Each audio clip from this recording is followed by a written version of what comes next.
Hey guys, we're back in touch, and we're not alone.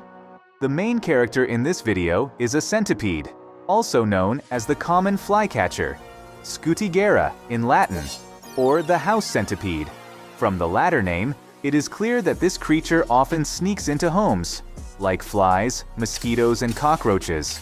Only unlike the last trinity, the centipede does not annoy people, but is a helper to man, hunting the above-mentioned insects. If you find a centipede in your home, you should not kill it, because it is an extremely useful creature. Rather, it is a reason to think about it. Since your home has become a great hunting ground, maybe it's time to get rid of the cockroaches. Or maybe the dampness in your house is a great breeding ground for woodlice. Centipedes have 30 legs, 15 on each side. Our, by the way, has already lost 3 legs somewhere, perhaps in a fight with a stronger opponent. Nature is generous with legs, so the loss of limbs is not so unusual and far from critical. There are still plenty of paws to spare. The Scutigera has faceted eyes, similar in structure to those of a fly. These give it color vision, with visibility down to the ultraviolet. Its excellent eyesight and high speed of movement make it an excellent hunter. That's what we're going to test now. By the way, centipedes are arthropods, like spiders. The 8-legged centipede is also very common in homes. It can also be considered very useful, except that its web spoils the aesthetic appearance of the room. It's time to see which arthropod is the more formidable hunter. The winner will be considered more effective in pest control.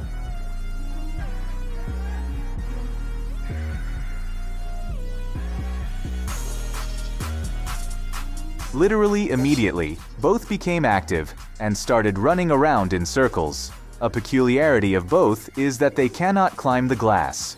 Nevertheless, they try.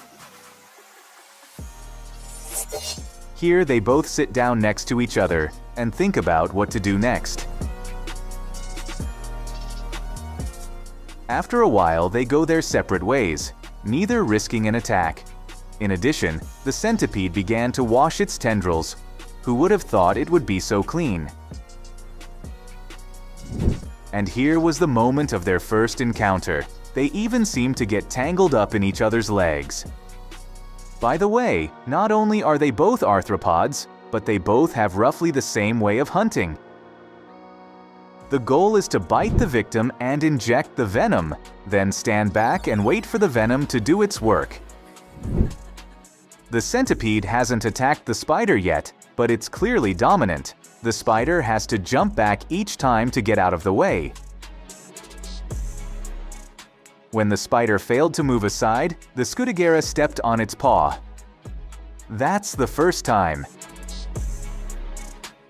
And here's the second time when the spider's paw got trapped. It was clearly losing speed, so it decided to be cunning and came up from behind. Everything was boring until we noticed that the spider was dragging its hind legs. And after 5 minutes, it became passive. You touch it with your finger and it doesn't even run away. Unlike a spider, you can't pet a centipede. More time passed and the spider fell into a lethargic sleep.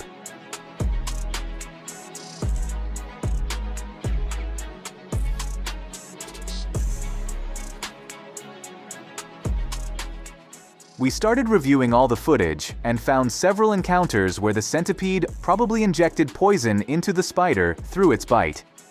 Everything happened so quickly that it is very difficult to tell exactly when the bite occurred.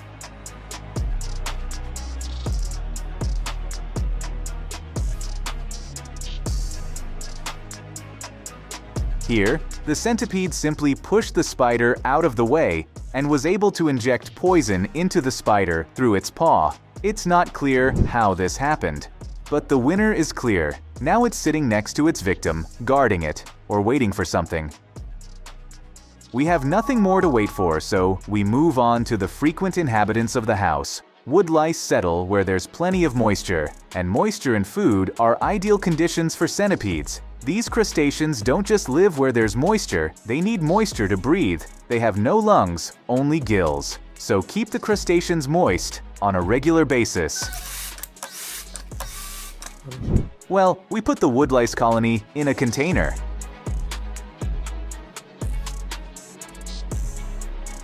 And the centipede's first reaction is to want to get out. What are you doing? There's so much food in here. Just look around.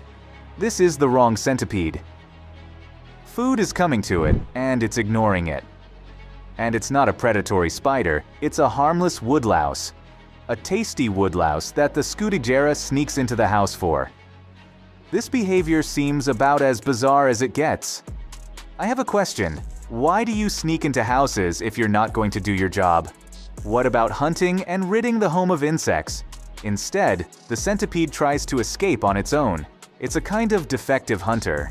Here was a miracle, and the centipede was literally one-on-one with the woodlouse. The crustacean goes into the hunter's clutches. In this confrontation, the woodlouse was braver than the Scutigera and chased it away, and the centipede sits down and begins to wash its whiskers again, even does not pay attention to the neighbors in the terrarium. All in all, several hours of observation can be shown in a few minutes. We have old footage of a centipede eating a fly in the wild. Let's see if Scutigera lives up to its name, the common flycatcher.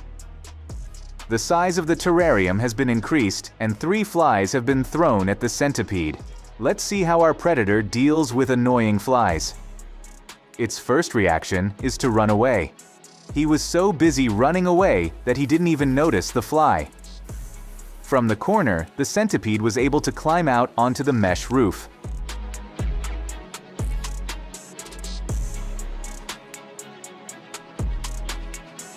Now we can even see the arthropod's mouth from this angle.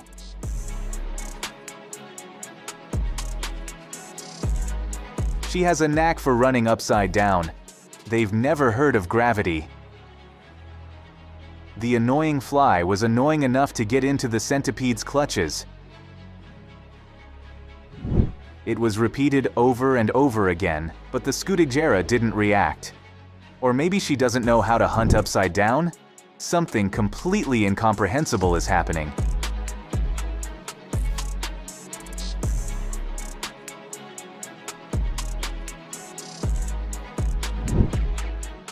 Here, the fly has literally gone on the attack.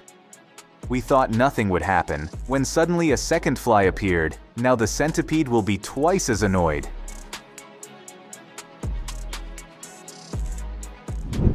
And seriously, after an hour, the flycatcher was still hungry and decided to have a snack. It happened so fast that we barely had time to get it on camera. It wasn't really a snack, it was revenge. She just broke the fly so it wouldn't bother her anymore. And the fly is still alive, even moving its legs. But now it can hardly fly. The second fly decided to take revenge on his sister and counterattacked. It was a funny confrontation that the fly miraculously survived.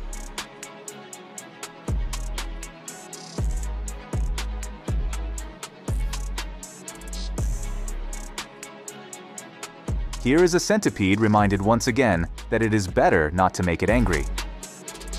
Before preparing the video, we collected a lot of information, but we never found out how Scutigera interact with red soldier bug. After all, they both live under the bark, but do they get along? Or do they play the role of predator and prey? Let's find out. We let the bedbugs in with the centipede. Literally immediately, the red insect went to get acquainted, which only disturbed the arthropod. Then another bug went to meet it. And another.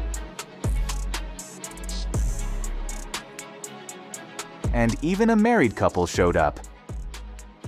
I guess the centipede isn't ready for an environment where the victim comes into its clutches. Or maybe it's just introverted and prefers solitude.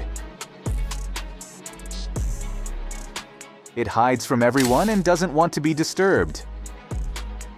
At the same time, bedbugs are incredibly social insects and try to stick together. They have gone on a public breeding spree. The insects have tried several times to invite Centipede into their company, but they have been rebuffed. Only the smallest beetle was able to make contact and communicate with the arthropod. It's either the red color that scares them off, either the bugs emit an unpleasant odor and do not appear to be edible, or maybe the centipede is called a house centipede for a reason. It only feeds on those who sneak into your home. The red soldier bug, as we know, doesn't do that. Well, there's only one conclusion to be drawn. The Scutigera is a very lazy hunter, though very fast. And as an assistant in the fight against household pests, the centipede is unlikely to be effective. That's all for now. Bye-bye.